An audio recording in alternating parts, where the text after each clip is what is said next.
자, 여러분 안녕하세요. 자, 오늘은 이제 제3강 파동의 성질에 대한 부분을 공부하도록 하겠습니다. 그런데 파동의 성질은 여러분 알고 보면 굉장히 다양한 성질이 있습니다. 이해하시겠죠? 그래서 이 3강뿐만 아니라 4강, 5강, 6강에 나오는 이 연속적인 강의들이 전부 파동에 대한 성질을 이야기하고 있는 겁니다. 근데 그 중에서 오늘은 일단 전체적으로 파동이 가지고 있는 대표적인 특징에 대해서만 제가 좀 정리를 해드리고요. 그리고 그 파동의 여러 가지 성질 중에서 하나, 바로 반사에 대한 부분을 같이 공부하도록 하겠습니다. 자, 우선 파동의 성질부터 한번 살펴보도록 합시다. 자, 첫 번째 자, 파동의 성질인데 이 파동의 성질에서 여러분 첫 번째부터 한번 얘기를 해봅시다. 우선 일반적인 성질부터 먼저 얘기해 보도록 합시다. 자, 파동의 일반적인 성질인데 이건 중학교 과정에서 배웠던 걸 잘 떠올리시면 돼요. 이해하시겠죠? 첫 번째, 파동은 직진하는 성질이 있습니다. 이해하시겠죠? 그래서 파동은 한번 발생하면 자기의 진행 방향을 바꾸지 않고 똑바로 날아가는 직진하는 성질이 있다는 게 첫 번째 성질입니다. 물론 이건 직진하는 것은 당연하다고 보고 일반적으로 성질을 따질 때 얘기하지 않습니다. 아시겠죠? 그래서 직진성이 하나 있고요. 두 번째가 뭔가 했더니 방금 제가 말씀드렸던 반사라는 게 있어요. 그런데 이 반사의 경우에는 우리가 중1 교과 과정에서 보면 아마 빛에서 여러분이 배웠던 기억이 나실 겁니다. 맞죠? 그래서 대표적인 빛의 반사라고 생각하시면 되는데 그 정도가 아니라 오늘은 좀 더 심도 있게 공부한다는 거 잊지 마세요.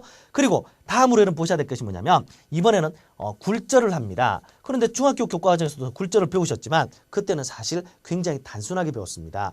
굴절이라는 게 이런 거다라고만 배웠지 그 정도가 어느 정도 되는지 학습하지 않았잖아요. 맞죠? 그래서 그 정도에 대한 심화학습 형태로서 이루어지는 것이 고교 과정이라는 거 잊지 마세요. 그래서 제가 나중에 굴절 들어가면 다음 강에서 왜 굴절이 되는가 하는 원인하고 플러스 제가 그 굴절이 되는 정도에 대한 법칙, 즉 스넬의 법칙에 대한 두 가지를 설명해 드리겠습니다. 자, 그러면 반사가 있고 굴절이 있고요. 다음 또 뭐가 있는가 했더니 회절이라는 성질이 있습니다. 회절이라는 것도 역시 중학교 교과정에서 살짝 배웠는데 무슨 얘기인가 했더니 여러분 잘 보세요. 파동이 꺾여가는 겁니다. 이해하시겠죠? 그럼 파동이 꺾여가는데 무슨 얘기냐면 이런 잔잔한 여러분 잔잔한 그저 바닷가가 하나 있다고 칩시다. 여기가 방파제고 그 다음 여기가 선착장이 이렇게 마련되어 있는 해안이라고 칩시다. 그런데 파도가 막 쳐서 오게 되면 그 파도가 이렇게 가는 이 부분은 직진입니다. 그런데 이쪽으로 좌우에 이렇게 휘어져서 꺾여서 되돌아오는 파가 생기는데 이 부분을 뭐라 부르죠? 회절이라고 부르는 거예요. 아시겠죠? 그래서 회절이라는 성질도 뒤에서 자세하게 배우실 거고요. 물론 이 회절이 여러분 파도의 회절 외에 굉장히 중요한 빛의 회절이라는 게 있습니다. 이해하시겠죠? 그래서 그 빛의 회절이라는 것이 아주 복잡한 이야기를 띠고 있기 때문에 그 부분을 나중에 같이 학습하시는데 회절과 관섭이 하나의 현상으로 같이 설명될 겁니다. 아시겠죠? 그래서 뒤에서 다시 한번 배울 거고요. 물론 회절과 더불어서 간섭 현상 같이 배우게 될 겁니다. 그리고 중첩 현상도 함께 기억을 해두셔야 돼요. 그리고 이 외에도 여러분 파동의 성질로서 이 외에 여러 가지 성질 예를 들어서 도플러 효과라든지 이런 효과들이 나타날 수가 있습니다. 그래서 그런 것들이 쭉 나타나는데 그건 차후에 기억을 해두시고요. 오늘은 이 많은 파동의 성질 중에서 가장 중요하게 보는 뭐라고요? 반사입니다. 아시겠죠? 그래서 반사에 대해서 집중적으로 설명해 주는 거 잊지 마세요. 자, 그렇다면 여러분, 자 1번 우리가 반사에 대한 부분을 지금부터 한번 학습을 해봅시다. 자, 반사라는 게 뭘까? 이걸 용어로 정리하면 좀 어려운 얘기를 합니다. 무슨 얘기인가 했더니 제가 예를 들어서 여기 벽면이 하나 있다고 칩시다. 이 벽면에 팔을 팍 하고 쐈더니 어떻게 되나요? 파가 탁 맞고 저한테 되돌아옵니다. 이해하시겠죠? 즉 다시 가면 자기의 진행 방향 쪽으로 그 파동을 되돌려주는 현상이라고 그 반사에 대해서 정의를 해놨어요. 이해하시겠죠? 근데 용어 자체가 뭐 그렇게 중요한 건 아니고 중요한 것은 여러분이 그 던졌던 방향으로 되돌아오면 이걸 반사라고 한다는 거 기억을 해주시면 됩니다. 가장 대표적인 반사 현상 중에서 여러분 메아리가 있잖아요. 맞죠? 야호 하고 산에다가 그저 여러분이 고함을 쳤더니 그 고함 소리가 산에 맞고 반사돼서 되돌아와서 여러분의 목소리가 들리는 거예요. 맞죠? 이런 것들이 대표적인 반사 현상입니다. 맞죠? 자, 그렇다면 이 반사에 대해서 여러분 집중적으로 학습을 하는데 이 반사에서 가장 중요하게 보셔야 될 것이 뭐냐면 바로 1번 반사의 법칙이에요.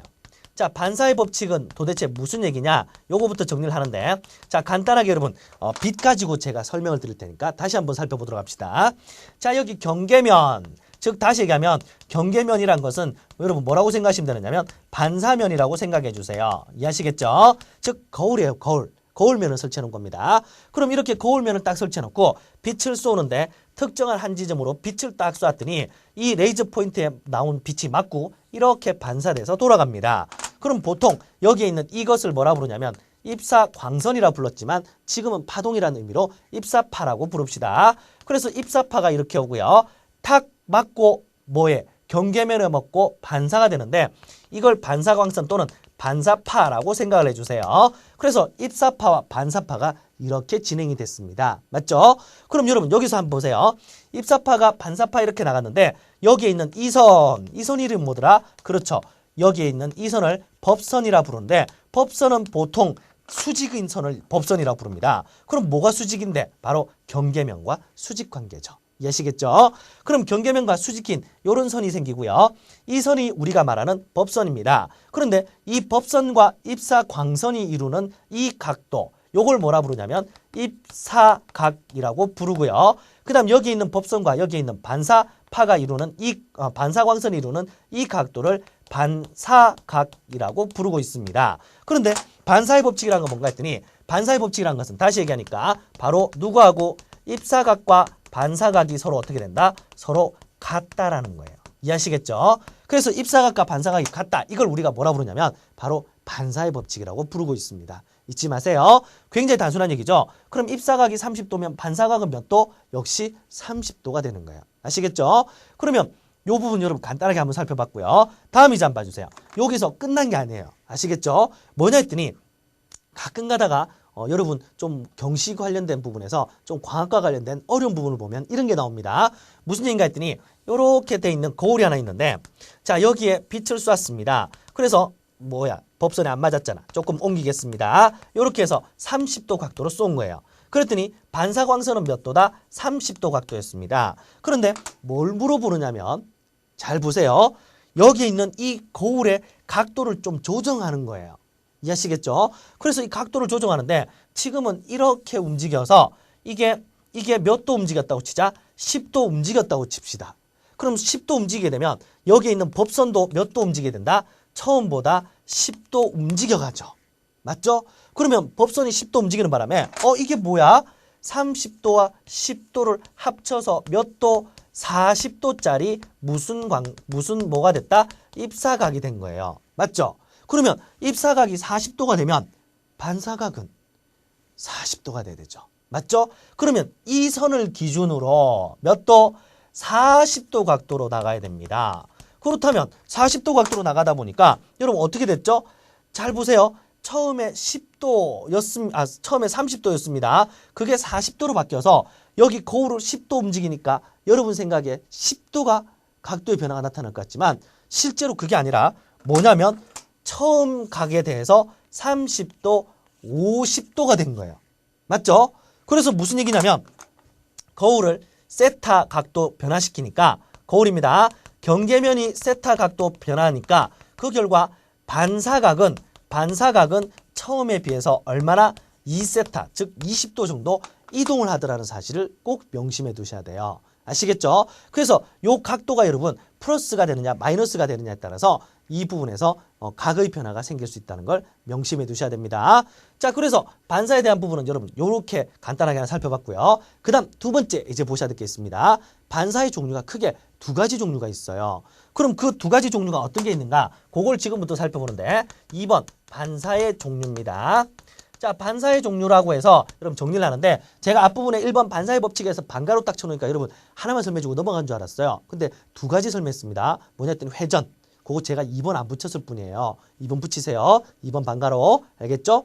자, 그렇다면 반사의 종류에 대해서 설명을 드리는데 잘 보세요. 크게 반사의 종류는 두 가지가 있습니다. 우선 첫 번째가 뭐냐 했더니 고정단 반사, 두 번째는 무슨 반사? 자유단 반사라는 두 개가 있어요. 그럼 이게 뭐가 다른가 이제부터 설명해 드릴 테니까 잘 보세요. 고정단 반사, 자유단 반사라는 것은 단이라는 것은 묶여있는 이런 뜻입니다, 여러분. 그럼 묶여있는 단 반사고요. 자유로운 단 반사예요. 맞죠? 그럼 무슨 얘기인가 했더니 하나는 여러분 봉이 이렇게 있는데 이 봉에다가 제가 줄을 묶었습니다. 그런데 줄을 어떻게? 단단하게, 아주 단단하게. 아시겠죠? 그렇게 딱 묶어놓고 여기에서 한번 출렁하면서 펄스파를 보낸 거예요. 이해하시겠죠? 그래서 출렁하고 한번 흔들어줬더니 이게 여기 경계면에서 맞고 반사가 됩니다. 이해하시겠죠? 그런데 우리 예를 들어서 딱딱한 벽이 있다고 생각해 보세요. 맞죠? 딱딱한 벽 쪽에다가 공을 팡 하고 던졌더니 벽에 맞고 반사가 되는데 어떻게 되죠? 여러분이 만약 벽에 대해서 아래쪽으로 탁 던졌다면 그 공이 맞고 더 아래쪽으로 내려가잖아요. 맞죠? 그러면 반사판 어떻게 된다? 이렇게 뒤집혀서 나와요. 이해하시겠죠? 그럼 이게 뭐야? 여기에 있는 이 부분은 마루였는데 이게 뭐가 바뀌었죠? 골로 바뀌었어요, 여러분. 맞죠? 그럼 마루가 골로 바뀌었기 때문에 이런 경우를 뭐라고 그러냐면 위상이 변화됐다라고 표현합니다. 그럼 위상이 어떻게 변화됐다고 하느냐 했더니 잘 보세요. 크게 살펴보니까 마루, 골 이렇게 쭉 가고 있습니다. 그러면 우리가 전체적으로 볼 때 여러분 잘 보세요. 자, 앞에 파동 방정식 제가 설명해 드렸죠, 여러분. 이거 기억을 떠올려 주셔야 돼요. 무슨 얘기가 했더니 마루에서 골까지인데 이게 한 사이클의 사인파라고 생각한다면 맞나요? 여기까지 제가 파란색으로 그려드릴게요. 여기까지가 여러분 뭐죠? 바로 2파이예요. 맞죠? 그리고 요 사이에 딱 절반 되는 요거는 뭐죠? 파입니다. 맞죠? 그래서 사인파라고 생각한다면 이 위상 변화가 얼마? 위상 변화가 바로 그렇죠. 파이 라디안만큼 난 거예요. 이해하시겠죠? 그런데 위상 변화는 파이 라디안인데 하나 더 보세요. 이게 출렁거리면 몇 파장? 한 파장이에요. 맞죠? 그런데 나는 각도는 싫어. 그럼 뭐라고 대답하죠? 2분의 란다 변화라고 얘기를 해야 돼요. 맞죠? 그래서 2분의 란다든지 파이라든지 이게 똑같은 표현인데 여러분이 그걸 잘 이해하고 있어야 돼요. 아시겠죠? 어찌됐든 간에 고정단 반사의 경우는 위상 변화가 파이 또는 2분의 란다가 되는 겁니다. 잊지 마세요. 다음 여러분 자유단 반사 한번 보세요. 자유단 반사. 자유단 반사는 앞에 벽이 있는데 왜 여러분 왜 쫀득쫀득한 거 있잖아요. 맞죠? 그래서 그 쫀득쫀득한 거 뭐 옛날에 뭐 영화로 플러브나 이런 것들이 나오는데 어찌됐든 간에 아주 탄성력이 거의 그저 100 완전 탄성을 해줄 수 있는 그런 물체가 하나 있다고 칩시다. 거기다가 여러분 공을 탁 던졌어요. 어떻게 되나요? 이게 푹 하면서 흡수했다가 다시 팡 하고 튕겨주는데 어느 위치로? 원래 위치로. 맞죠? 그럼 위상 변화가 있어요? 없어요? 없죠? 이게 자유단이에요. 왜? 너무 쉽게 진동할 수 있어서 그 진동을 되돌려주는 겁니다.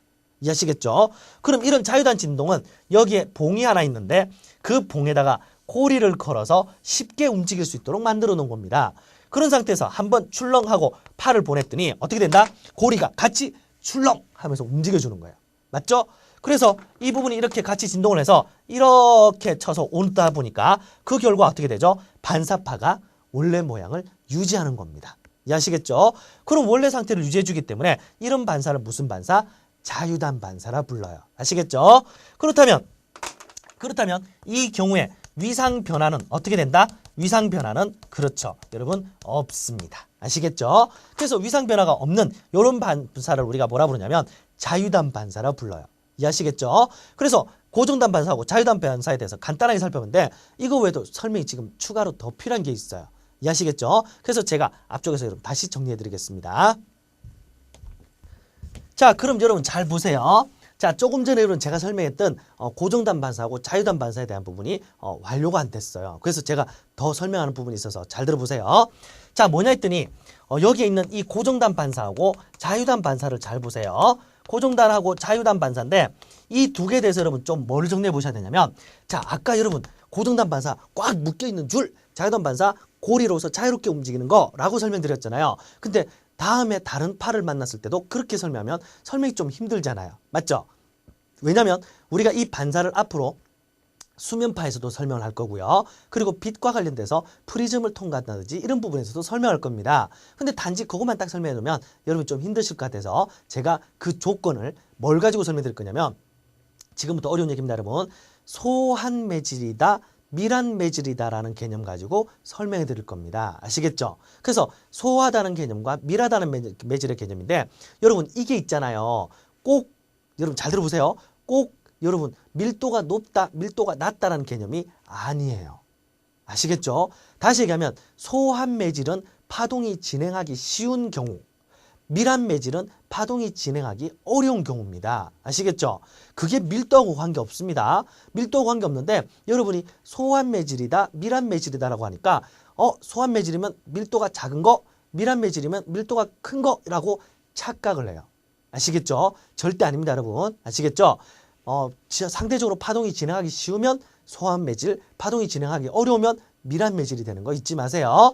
자, 그렇다면 고정단 반사하고 자유단 반사인데 이건 조건이 어떻게 되는가 했더니 고정단 반사의 경우에는 조건이 소환 매질에서 밀환 매질로 가게 되면, 즉 파동이 진행하기 쉬운 쪽에서 어려운 쪽으로 가게 되면 어떻게 된다? 고정단 반사가 일어나더라는 겁니다.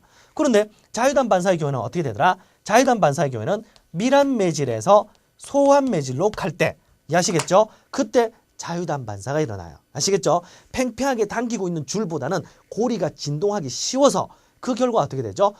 밀환 매질에서 소환 매질로 가니까 자유단 반사가 되고요. 반면에 꽉 묶여있는 줄 거의 진동 안 하잖아요, 여러분. 맞죠? 그렇기 때문에 소환 매질에서 밀환 매질로 가니까 상대적으로 고정단 반사가 일어나는 거 잊지 마세요. 자, 그럼 이걸 이해하기 위해서 여러분 뭘 가지고 해볼까요? 로프 가지고 해봅시다. 줄, 아시겠죠? 그래서 줄 가지고 하는데, 자, 가는 줄, 고무줄, 그리고 밧줄 두 개를 연결해 놓은 겁니다. 이해하시겠죠? 그럼 여러분 고무줄하고 밧줄, 자, 상대적으로 누가 소환 매질, 누가 밀환 매질인가요? 고무줄이 진동하기 쉽죠. 밧줄이 진동하기 어렵죠. 그건 상식이잖아요, 그죠? 그래서 여러분 요건 소환 매질이고 이건 밀환 매질이란 거 잊지 마세요. 그런데 이제부터 한번 봐주세요. 소환 매질에서 진동을 일으켜서 보냈습니다. 그랬더니 출렁하고 흔들었더니 어떻게 되죠? 여기 있는 밧줄도 진동을 합니다. 그럼 이건 출렁하고 흔들리는데 이쪽으로 온 것은 뭐 한 거다? 통과한 거. 그걸 한자로 뭐라 그러냐요? 투과파라고 부릅니다. 그럼 투과파는 이렇게 진동을 하잖아요. 맞죠? 물론 진동폭은 좀 작아야 되겠습니다. 그래서 어찌됐든 간에 투과파는 위상 변화가 있어요, 없어요? 위상 변화가, 그렇죠. 투과파의 경우는 없다라는 게 특징입니다. 그런데 투과파가 문제가 아니라 지금 우리가 관심 있게 생각하는 것은 반사잖아요. 맞죠? 반사파는 어떻게 될까요? 이렇게 뒤집혀서 나오는 겁니다. 아시겠죠? 이게 바로 고정단 반사라는 거 잊지 마시고요. 자유단 반사의 경우는 반대로 이제 두꺼운 줄, 밧줄에서 고무줄로 가는 겁니다. 그렇다면 상대적으로 밀환 매질에서 소환 매질로 가게 되고요. 밀환 매질이 여러분 진동을 합니다. 어떻게 해요? 한번 출렁하고 진동을 보냈더니 이게 무슨 파? 투과파. 그럼 투과파는 위상 변화가 없습니다. 아시겠죠? 투과파는 고정단반이든 자유단반이든 간에 관계없이 무조건 위상 변화가 없어요. 그대로 뚫고 나가는 거기 때문에. 아시겠죠? 그런데 뭐가 문제가 되는가 했더니 여기서 밀환 매질과 소환 매질에서 밀환 매질에서 소환 매질로 갈 때 여기 있는 이 부분이 반사가 일어나면, 약하게라도 반사가 일어나면 이렇게 되돌아오는 거예요. 아시겠죠? 그래서 그 위상이 어떻게 된다? 변화가 없다라는 겁니다. 아시겠죠? 요게 자유단 반사라는 거예요. 자, 그렇게 해서 여러분 고정단 반사, 자유단 반사인데 중요한 것은 잠시 저하고 앞으로 다시 가요. 뭐냐 했더니 중요한 것은 바로 조건입니다. 이게 중요해요. 그래서 소환 매질에서 밀환 매질로 갈 때 고정단, 밀환 매질에서 소환 매질로 갈 때 자유단인데 이 경우에 위상 변화가 있는 것은 누구다? 고정단으로서 위상 변화가 파이 라디안 또는 2분의 란다만큼 변화된다는 거 잊지 마시고요. 자유단 반사의 경우는 위상 변화가 어떻게 된다? 위상 변화가 없습니다. 아시겠죠?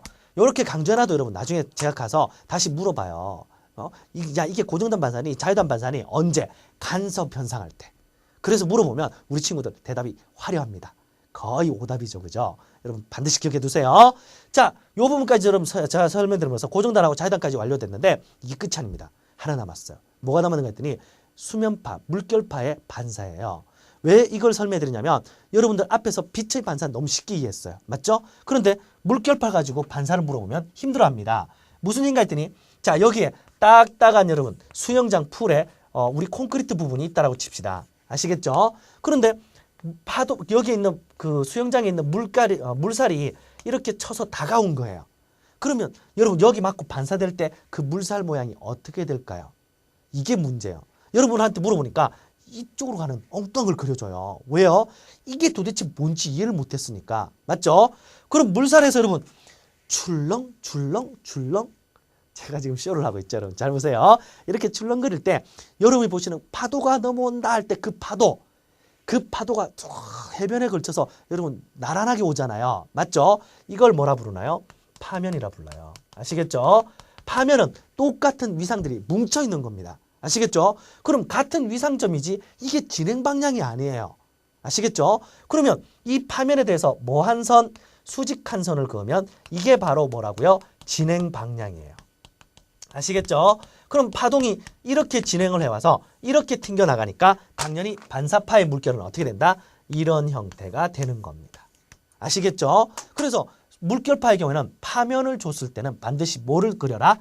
진행 방향에 따른 그게 입사광선의 입사파의 그저 진행 경로를 그려주고 그걸 바탕으로 해서 반사의 법칙을 적용해서 푸는 것이 더 효과적이라는 겁니다. 아시겠죠? 자, 이런 것까지 여러분 설명함으로써 반사에 필요한 부분은 오늘 다 정리를 해드렸어요. 아시겠죠? 바로 다음 강에서 굴절인데 여러분 좀 힘드시다도 3, 4, 5, 6 이렇게 쭉 하면서 파동의 성질 부분은 함께 들어두시는 것이 좀 어떨까라고 생각해요. 그럼 우리 다음 강에서 보도록 합시다.